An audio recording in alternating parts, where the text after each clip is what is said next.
کہ مر نہ جاؤں میں اس ہری مرچ سے شادی کرنے سے پہلے؟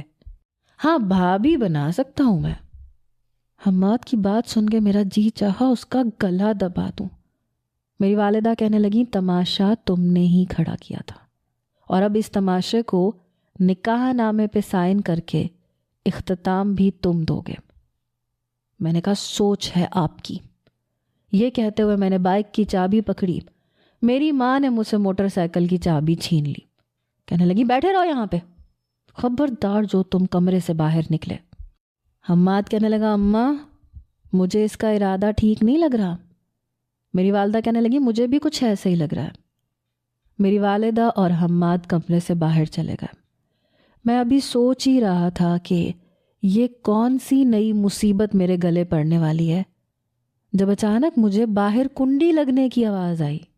میں سوچ بھی نہیں سکتا تھا کہ مجھے یعنی ہٹے کٹے نوجوان کو یوں بھی قید کیا جا سکتا ہے اور اس کی زبردستی شادی کروائی جا سکتی ہے۔